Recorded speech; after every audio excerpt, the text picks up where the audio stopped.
வணக்கம் நண்பர்களே. நடிகர் கமலஹாசன் நேற்று ஒரு பேச்சிருக்கிறாரு.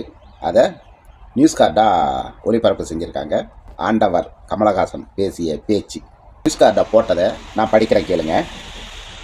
நான் திசை மாறிவிட்டேன் என்று யாவரும் கூறுகிறார்கள்.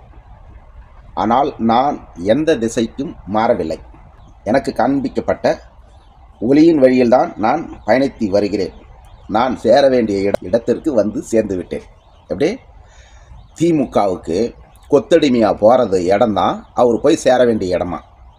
அந்த இடத்துக்கு சேர்றதுக்கு எதுக்கு ஒரு டிவியை போட்டு அடிக்கணும், உடைக்கணும் ரிமோட்டெல்லாம், லஞ்சம் ஊழல் அப்படின்ட்டு திமுகவை அந்த அளவுக்கு எதிர்த்து எதுக்கு பேசணும்? நீங்கள் தான் சரியான அரசியல் தலைவர், நீங்கள் தான் ஒரு மாற்றத்தை கொண்டு வரீங்கன்ட்டு உங்களை தேடி எத்தனையோ பெரிய பெரிய தொழிலதிபர்கள், கல்வியாளர்கள் என எத்தனை பேர் வந்து உங்கள் கட்சியில் இணைஞ்சாங்க.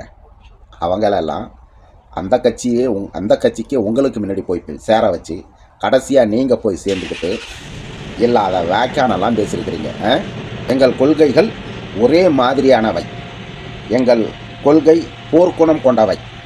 எப்படி திமுகவின் கொள்கையும் மக்கள் நீதி மையம் அந்த கொள்கையும் ஒரே கொள்கையாக, போர்க்குணம் கொண்ட கொள்கையா. இதெல்லாம் பச்சை பிள்ளைகிட்ட சொன்னாலும் சிரிச்சிடுவான்.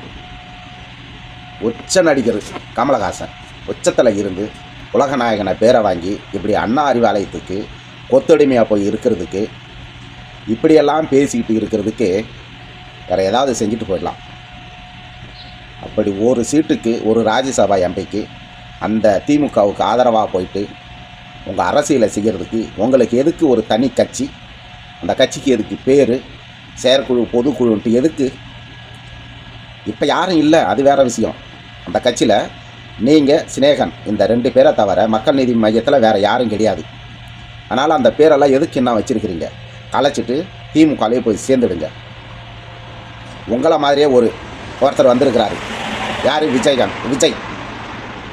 2016 மக்கள் நல கூட்டணியை வர வச்சு அண்ணன் சீமானுக்கு எதிராக வாக்கு சதவீதம் உயரக்கூடாதுன்ட்டு எப்படி திட்டமிட்டு நாம் தமிழ் கட்சி வாக்கு சதவீதத்தை குறைச்சாங்களோ, அதுபோல் 2021 உங்களை இந்த திமுக இறக்கி தனி ஹெலிகாப்டரெல்லாம் கொடுத்து தேர்தல் செலவுக்கு காசை கொடுத்து திமுகவில் இருந்து உங்களுக்கு அனைத்து நிலை சப்போர்ட்டையும் செய்ய வச்சு அந்த தேர்தல் முடிஞ்சது.